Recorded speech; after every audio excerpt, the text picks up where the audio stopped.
Hello, my name is Rafael Del Costa. Today, my group and I will deliver a presentation on the single diamond and double diamond models and their application to a home and host country, our home country being Australia and host country being Argentina. The single diamond model is a framework designed by Michael Porter that focused on explaining why certain industries in a country are competitive internationally. It assumes that business competitiveness relates to the performance of their competitors.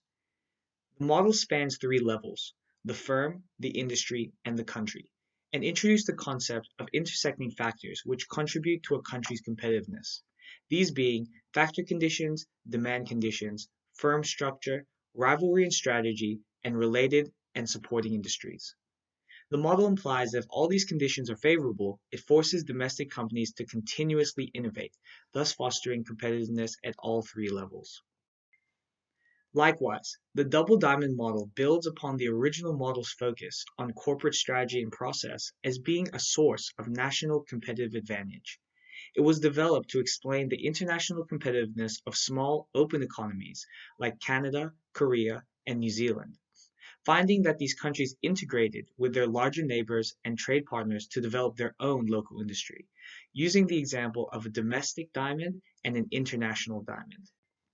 When compared to the double diamond model, the single diamond model has been criticized as not being comprehensively applicable, one criticism being its limited application to the economies of developing nations like India or China. Another criticism stems from the model's insufficient analysis of international trade influencing a country's national competitive advantage. In both models, competitive advantage is achieved through specialization. However, the single diamond model states that specialization occurs because of nation differences, while in the double diamond model, the inherent advantage of specialization stems from increasing returns. A strength of the double diamond model when compared to the single diamond model is that the former provides extensive insight into the influence of foreign investment and the role of government in the competitiveness of firms, industries, and nations. Another strength of the double diamond model is its expansion on the theory set by the original model. 1. Incorporating multinational activities. 2. Enables the operation of domestic and international diamonds. 3. Identifies governments as key internal factors. By using the double diamond model, we can examine the similarities and differences in industry structure and explain the different strategic approaches taken by small nations. This suggests that to assess the global competitiveness of a nation, both domestic and international determinants must be considered. Ultimately, the double diamond model presents a far more comprehensive application of explaining competitive advantage in smaller countries, while the single diamond model is relevant for larger economies like the US and Japan. Australia has one of the strongest, most competitive, open, and flexible economies in the world. As a nation, Australia has and continues to produce a highly skilled and productive workforce that allows for a competitive advantage in certain fields in comparison to other nations. Competitiveness depends upon the efficiency in which a nation's factors have been utilized. The Australian climate has the beneficial condition for farming, especially the farming of grapes, to contribute to the nation's thriving wine industry. Moreover, many universities throughout the country have a specific major related to winemaking and marketing. This provides skilled people to enter the industry as well as the promotion of technological innovation and progress. This is a big opportunity for multinational corporations to enter and make full use of the natural resource and skilled workforce that Australia has to offer. The demand segment of Michael Porter's model relates to the conditions of demanding domestically as opposed to foreign countries and markets. As a nation, Australia specialises and are well known for their wool and beef products. The demanding factor in Australia alone is a huge market. However, small domestic demand in foreign countries may force these markets to explore a global strategy aimed at overcoming deficiency in local demand conditions and invest in Australian products, allowing for the home nation to maintain their competitive advantage. Firm strategy, structure, and rivalry determines the way firms are created, organized, and managed. Porter explained that rivalry within the cluster directly affects its competitiveness as competition leads to innovation and continuous improvement. The Australian and international mining industry is an example where firms flourish of competition. Since increased rivalry, mining company BHP Billiton invested into new and innovative techniques to keep their place as market leader and Australia as a competitive nation. The presence of related and supporting industries gives a better chance to firms located in clusters to share information and identify new opportunities, allowing nations to maintain their competitive advantage. Australia is a company of imports and exports and therefore has a strong presence among suppliers and related firms. When using Australia's competitive wine industry as an example, related and supporting industries include transportation, grape farms, wine marketing, and exportations of the product, all of which aid competitive advantage. Chance events are those that are beyond the nation's control and have the potential to reshape the structure of an industry. The global COVID-19 pandemic has severely affected Australia's economy, resulting in a recession for the first time in 30 years. This could potentially make Australia a risky nation to invest in. Furthermore, the Australian government can limit or eliminate barriers to the nation's growth. Examples of this is seen through compulsory education to ensure that the nation is producing skilled workers and ensuring the strength of the economy through domestic and international taxation.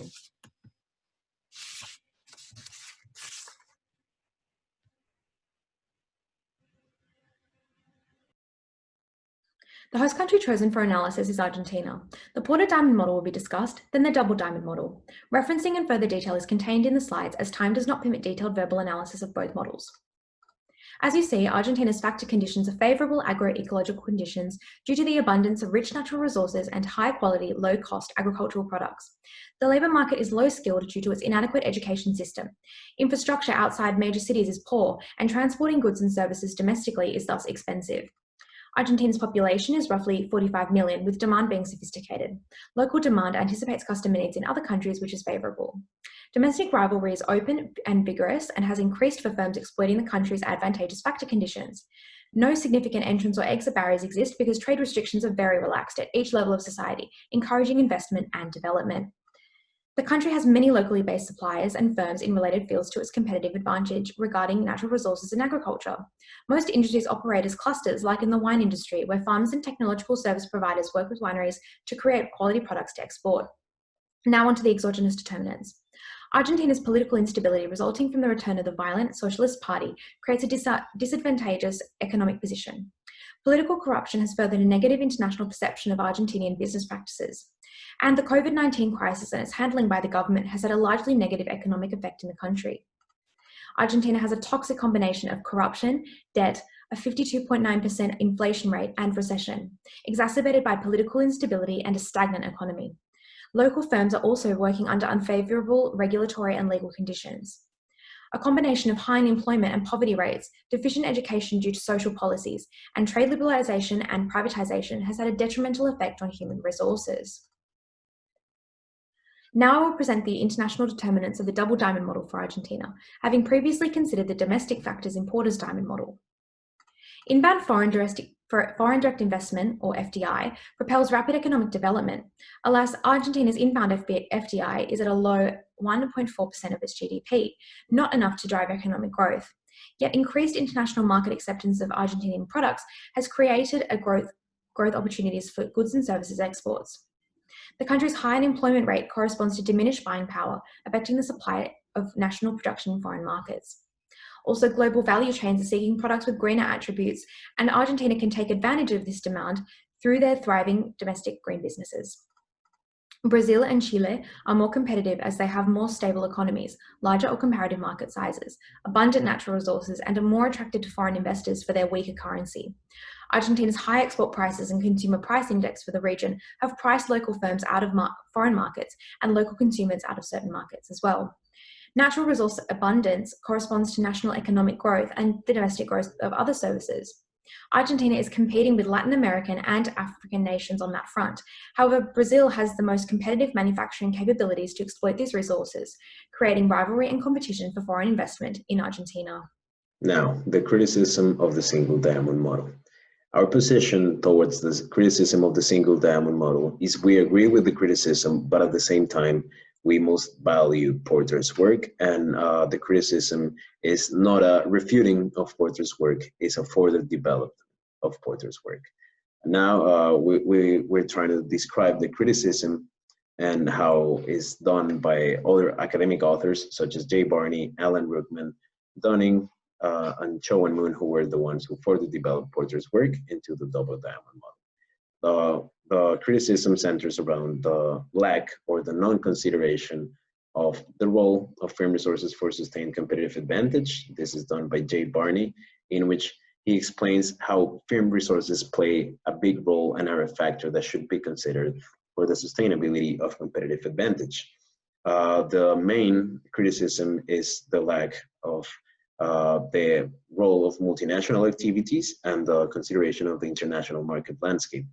This translates into the comparison of the double diamond model with two countries being compared and how it's key to have a comparison or a point of comparison between other countries. That way, the single diamond model can be better analyzed, and that way, national competitive advantage can be further understood. Other criticism was done by Cho and Moon, the ones who further developed Porter's work, in which they consider that it's non-applicable to developing nations. This is focused on the the focus of Porter in physical factor for the competitive advantage, and how for developing nations, the human factor is bigger than the physical factor for developing competitive advantage.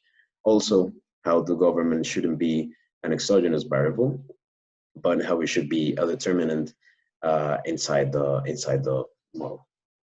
Now, the criticism translates into further development as we can reach the CP model, where the competitiveness is broken into multiple levels such as macro, meso, and micro, in which individuals, firms, and nations are evaluated differently, but are at the same time or all connected.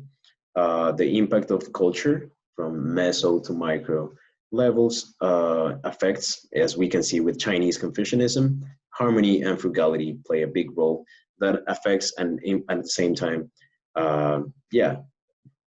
it has an impact of micro and macro levels that reaches competitive advantage. Other factors are considered such as education, infrastructure, culture, values, benchmarking, and the performance. That all this translates in how it's able to compare between nations. As we said, we agree with the criticism, but it's clear and it's very important that we state that Porter's ideas were never refuted, but they were further developed. The factors and determinants, all this introduced by Porter, how the model of the single diamond model and the factors to analyze a nation's competitive advantage are introduced, and also the term of competitiveness is key to value Porter's work and then further develop into what we know now. Hello, my name is Maria Auxilia, and I will be talking about the criticism on the double diamond model. The first criticism perceived the double diamond model to consider all nations to be equally positioned in their competitiveness within the global market. Considering the relationship between Australia and Argentina, this argument has re-emphasized the principle of the single diamond model in building the economic propensity of the regions and cities to enable higher innovation and productivity to compete in the global market. Primarily, the Global Competitive Index on 2019 has highlighted the low competitive position of Argentina in the macroeconomic stability, infrastructure, and labor market. This could result in inefficient and unbeneficial relationship with Australia. In regards to the criticism, while this argument could be considered to be valid, the two diamonds in the double diamond model does signify the importance on the development of factor conditions at both national and international levels. The second criticism emphasizes on the narrow perspective of the double diamond model that only focuses on the macro and meso environment, which does not apply the influence of microenvironment in fueling national demands and innovative capabilities. The double diamond model could be contrasted to the competitive productivity model, which highlight the role of individual and managerial practice and the nation itself in generating higher productivity and innovation. Hence, the double diamond model could be extended to integration with competitive productivity to incorporate skills, managerial practice, and competitions at micro level. In terms of the strategic implication, both of the single diamond model and double diamond model only focuses on partial benefits that could yield competitive advantages at macro and meso environment level. Both of the models lack the managerial responsibilities and implications in the creation and utilizations of this nation-based competitiveness, as the framework only provides link between companies and location-based advantages. It could be extended with the CP model or other management models, including PESTEL, to incorporate the dynamic and deeper complexities on the managerial practice.